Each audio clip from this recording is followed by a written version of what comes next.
muy Tawfekh ju rëy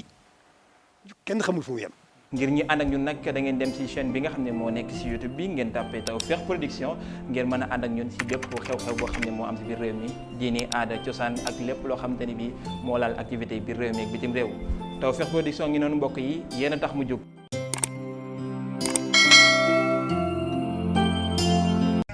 a'uuzu billahi mina shaytaani rajiim bismillahi rahmaani rahiim astaghfirullah al-azim wa atubu ilayhi min zawahiri wa min uyub. mbokki julli di mbokki taalibe yi ñoo ngi leen di nuyu di leen ziyaare di ñaanal ñëpp jàmm di ñaanal ñi ci armeer yi yal na leen yàlla jéggal waa barzaq yi ñi nekk ci hôpital yi yal na sunu borom fëgg seen bopp ñu dellu ci seeni kër ci jàmm ci barke alquran. mbokk yi ñu ngi leen di laabiire tuub dellu ci suñu borom ndax ab jaam waru cee jóg moom waaye saa su nekk war na koo dolli ba tax na fan yi ñi ngi nemmeeku nit ñi dem gi ñuy dem gu méttee waaw mu ngi mel ni àdduna day bëgg a tukki ba tax na ñi fi desandi te bëgg am ak gudd fan ñu ngi leen di laabiire yoo xamante ne nii képp ku yàlla dogal nga di ko def suñu borom mën na laa may gudd fan. bi ci njëkk nag am na genn xasida goo xam ne sëñ Touba moo ko bind ñu koy wax mu ndax xayaat yi képp koo xamante ni yaa ngi koy jàng insha allahu rabbi suñu borom dana la may gudd fan. bi ci des muy istixfaar muy astaghfirullah am na ci yoon woo xamante ni képp ku koy liggéey bu soobee yàlla sunu borom dana la may gudd fan. mooy adadu nafsi bi mooy 1947 da ngay jàng 7 jàng 40 jàng 900 jàng 1000 waaye diggante bu nekk aaya boobu nga ciy def faqultu istaghfiru rabbakum innahu kaana ghaffaran yursilu sama aleykum midraaran wa yumdidkum bi amwaalin wa baniina wa yaj'al lakum jannaatan wa yaj'al lakum anhaaran nga def ko benn yoon. maanaam boo jàngee juróom-ñaari astaghfirullah def aaya bi benn yoon jàng astaghfirullah ñeent fukki yoon def aaya bi benn yoon jàng astaghfirullah 900 fois def aaya bi benn yoon jàng astaghfirullah 1000 fois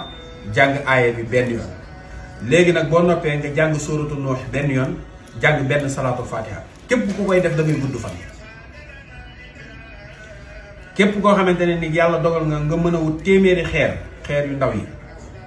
nga ñëw ci nga gas benn kamb nga jël limu at yi nga am maanaam bu fekkee ne ñaar fukki at nga am da ngay jël ñaar fukki xeer sànni ci biir kamb gi li des ci xeer yépp benn bu ci nekk nga tari ci benn kursi yu ëf ko ci xeer bi ñaan yàlla gudd fan daal di koy suul foo xamante ne nii duñ ko gaaw a sulli insha allahu rabbi tamit sunu borom dana la may gudd fan. ñi nga xam ni ñi ngi dund nañ fi daaw seen bopp nit ñi talatuñu kenn ku faatu fàtte nañ la 12000 bismillahi rahmaani rahim képp ku ko def boo faatoo di nga dem àjjana. ki ñi nga xamante ni nag faatu nañ ba dem nañ leen ñaanal jële naa fu wér ni képp koo xamante ni def faatu na nga dégg ko nga defal ko ñaar fukki bismillahi rahmaani rahim benn fatiha ñeent fukki sóoratul ixlaas ak benn kursi yu kenn mënu koo teree dem tabbi àjjana. te ñu gën a góorgóorlu ci di def ay salaatu ala nabi. salaatu ala nabi mooy tax nit ki jege yonent bi dem àjjana sori safara na nit ñi góorgóorlu ci salaatu ala nabi. beneen bi ci des nag muy jaamu yàlla moom boo ko jaamuwul mu bindal la loo jaamu soo ko ragalul mu bindal la loo ragal gars yi nañ ragal yàlla nan jaamu yàlla nan topp yàlla nañu dimbalante te bàyyi waxante wax ju bon wax ju ñaaw. adduna bi léeg-léeg da ngay nekk ak nit wan ko ginnaaw sax ñu ne la faatu na. kon nañu gën a góorgóorlu ci tuub ak sàkk sarax képp ku mën nga taxaw ci balance nga peese sa jëmm nga jënd maanaam bu dee da nga peese wu nekk 50 kilos nga jënd 50 kilos dugub wala 50 kilos ceeb wala 50 kilos mboq nga saraxe ko te yàlla rek tax nag képp ku ko def rek suñu borom dana la musal ci mboolem balaa yi ak liy xew ci àdduna bi. vidéo bii nag képp koo xamante ne nii déglu nga ko ba pare partagé ko yàlla na suñu borom guddal saw fan ba nga am te mu ànd ak xéewal ak yu wér.